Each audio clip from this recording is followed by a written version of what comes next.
Wearing a skimpy outfit, my unfaithful wife headed to the club. But the story took several unexpected turns and revealed many unexpected things when she got back home. But allow me to ask you this before we go into the specifics: if you found out about your partner's infidelity, how would you respond? When the person you most trust betrays you, how do you handle it? And maybe most significantly, how do you have the courage to move on following such a tragic revelation? Get ready for an engaging tale that is equally unvarnished and unfiltered.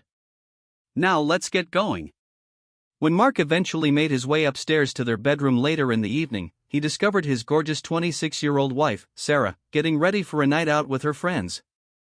Even after the incident on Friday, he wasn't excited about these outings, but he tried to dismiss it as just another part of their routine.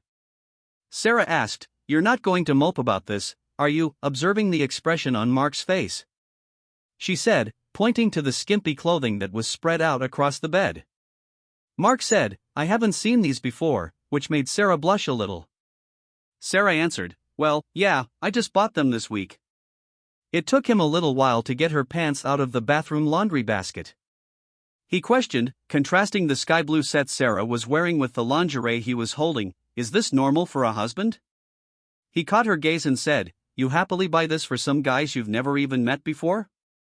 Unless you and I are looking for something more than just fun on this girl's night out. Perhaps you've planned to go on a date with someone there?" Sarah asked him, scowling at him and refuting any such plans. Mark persisted nevertheless, voicing worries about her actions and the impact of her pals. As their discussion heated up, Sarah insisted on having her freedom back and Mark voiced his concerns about possible repercussions from her outings. Mark felt torn and unsure about his relationship's future because Sarah wouldn't listen to him when he tried to talk sense into her.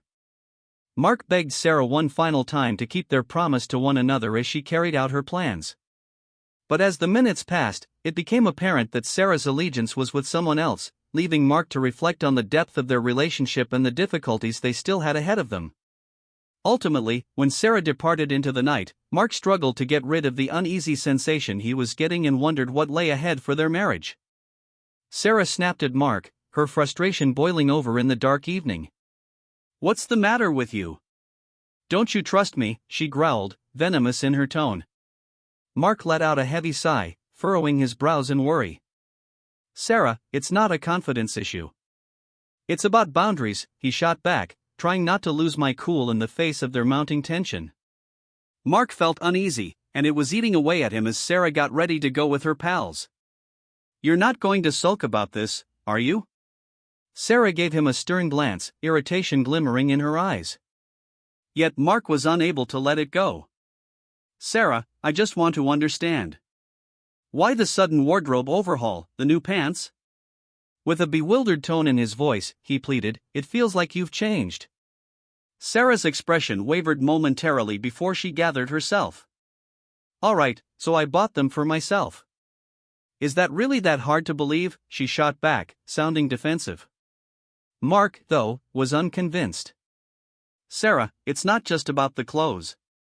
It concerns your recent behavior, the late hours, and the concealment," he said, his misgivings lingering like a dense mist. As accusations flew back and forth, their conversation heated up. The sense that something wasn't quite right and that Sarah was hiding something from him persisted in Mark. "Sarah, I just need the facts." His voice was hardly audible above a whisper when he inquired, "Is there someone else?" Sarah's demeanor changed from pain to fury as her eyes grew wide with surprise. "You even dare to suggest that?" "You are the only person who truly knows me," she shot back, her voice quivering with anguish. However, Mark persisted in his inquiries and was unwilling to give up until he received the information he was looking for. With a stubborn scowl, Sarah made her decision as their dispute reached a fever pitch.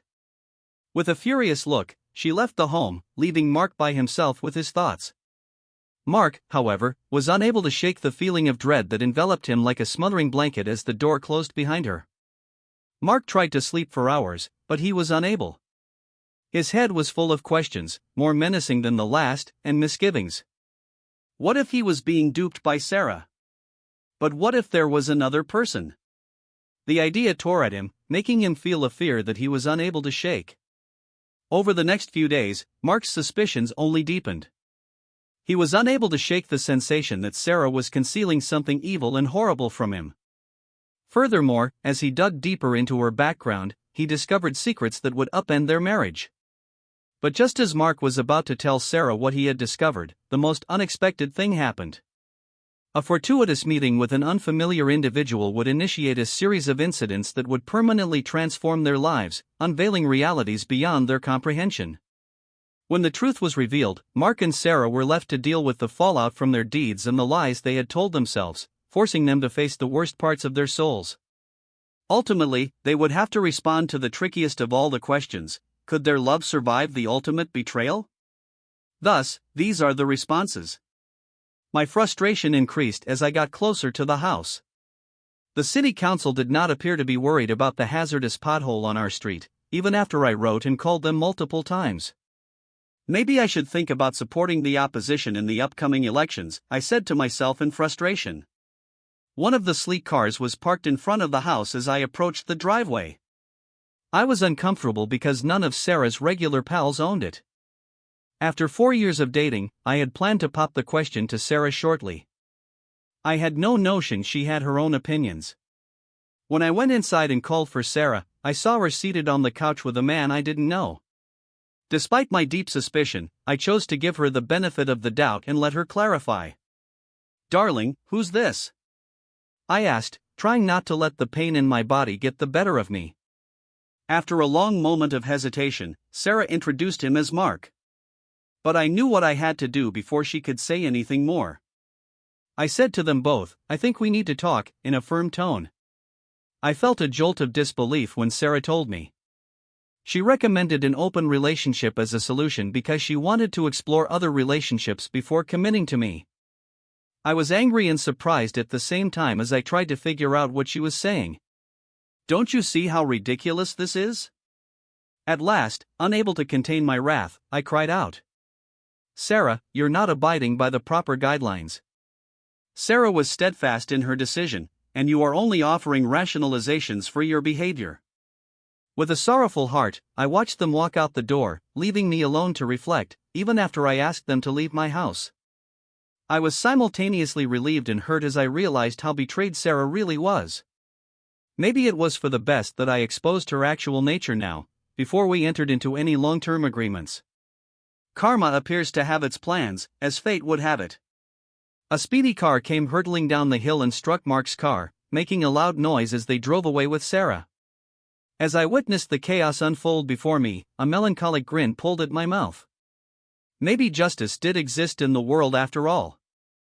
I felt a wave of clarity pass over me as I concentrated on what had transpired. Occasionally, the most trying circumstances are the ones that take us closer to our real home. After reaching that conclusion, I turned my back on the chaos behind me and prepared myself to face whatever was ahead.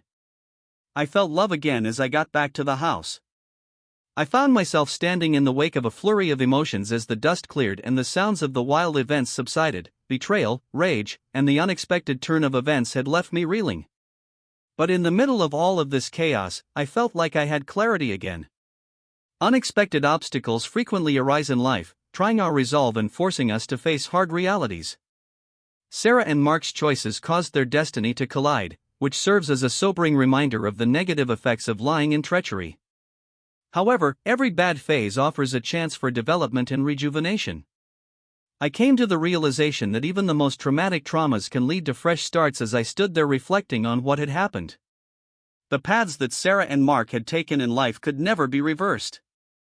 However, it was an opportunity for me to restate my principles and regain my value. I had hope as I looked to the future because I knew I had what it took to conquer any obstacles that were in my way. I want to thank each and every one of you for traveling with me as we come to the end of this chapter. I am very humbled by the chance to share this experience with you, and your encouragement and support mean more to me than words can say. Recall that life is a tapestry made of happy and sad times, victories and setbacks.